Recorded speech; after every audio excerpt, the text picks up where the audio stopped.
بسم اللہ الرحمن الرحیم۔ عالم غیب یا ما بعد الطبیعات کی کناء و حقیقت کے بارے میں انسانی علوم کے تمام ذرائع، تجربات و مشاہدات، حس باصرہ، سامعہ، لامسہ، ذائقہ، شامہ اور انسانی عقل و تخیل اور وجدان و ذوق اپنی صحت و سلامتی اور استعداد و صلاحیت کے باوجود ناواقف، عدیم العلم اور لا ادری کے دعوے دار ہیں، اور اس بارے میں انسان کی ہدایت و رہنمائی کی کوئی یقینی اور قطعی راہ متعین کرنے سے عاجز ہیں۔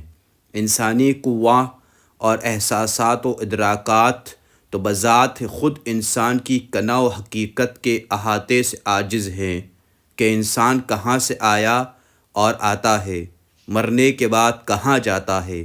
آنے کا مقصد کیا تھا، جانے کے بعد کیا ہوگا، اور یہ سب کچھ کیا اور کیوں ہے۔ علاوہ ازیں نظام کائنات کا کوئی مدبر و منتظم ہے یا نہیں ہے تو کہاں ہے، نہیں ہے تو نظام کون چلا رہا ہے۔ مذکورہ بالا تمام سوالات کے صحیح و صریح جوابات میں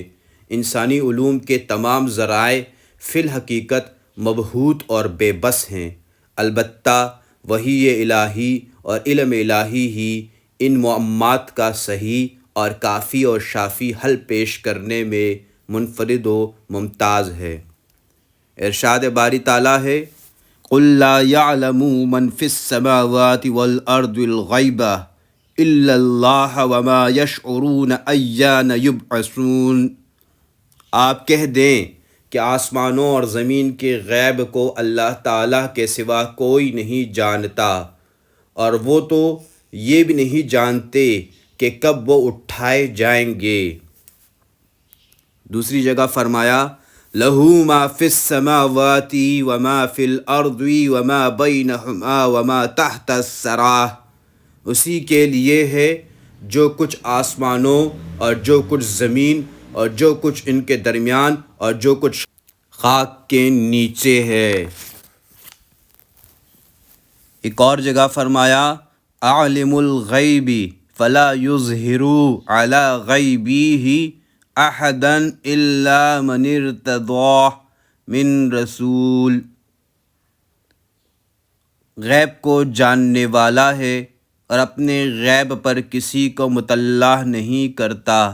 الا کہ کسی کو رسول بنا کر منتخب کر لے۔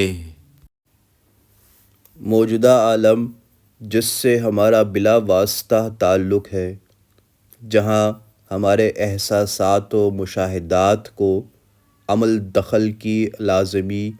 اور واقعی حیثیت حاصل ہے، جہاں اشیاء کے وقوع کے علل و اسباب، اشیاء کے لوازمات و خاصیات اور ان کا باہمی تعلق وغیرہ ہمارے مشاہدات سے ہزارہا مرتبہ گزرتا ہے، ہم اپنے حواس و قیاس، علم و استقراء اور عقل و تخیل وغیرہ کے تمام اسباب و ذرائع کو بروئے کار لا کر اس حقیقت پر لب کشائی کرتے ہیں کہ سورج فلاں فلاں وقت پر طلوع و غروب کی منزلیں طے کرتا ہے، چاند ستارے اپنے اپنے اوقات معینہ پر نکلتے اور ڈوبتے ہیں، غروب شمس رات کا پیغام ہے، رات کا آغاز دن کا اختتام ہے، آگ جلاتی ہے، چھری کاٹتی ہے، زہر قاتل ہے۔ ہم مذکورہ اشیاء کی گردش و تنظیم اور نتائج و خواص سے اس لیے متفق ہیں کہ یہ ہمارے احساسات و مشاہدات سے گزرتے ہیں، ہماری عقل ان پر تجربات کے بعد مہر ثبت کر کے انہیں قضا یا کلیہ اور قواعد اصولیہ کی شکل دیتی ہے۔ مثلاً جب بھی ہمیں آگ کے پاس جانے کا اتفاق ہوتا ہے تو ہمیں حرارت و تپش کا احساس ہوتا ہے، اور اگر ہم اس آگ میں کسی چیز کو پھینکیں تو آگ اسے جلا کر راکھ بنا دیتی ہے، اور ایسا ایک مرتبہ نہیں بلکہ ہر مرتبہ ہی ایسا ہوتا ہے، تو ہماری عقل یہ قاعدہ وضع کر لیتی ہے کہ آگ کا خاصہ جلانا ہے۔ عالم طبیعیات میں حس و عقل کی رہنمائی اور اسباب و وسائل کی رسائی کے باوجود بہت سے عقدے ہمیشہ ہر دور میں لا ینحل رہے ہیں،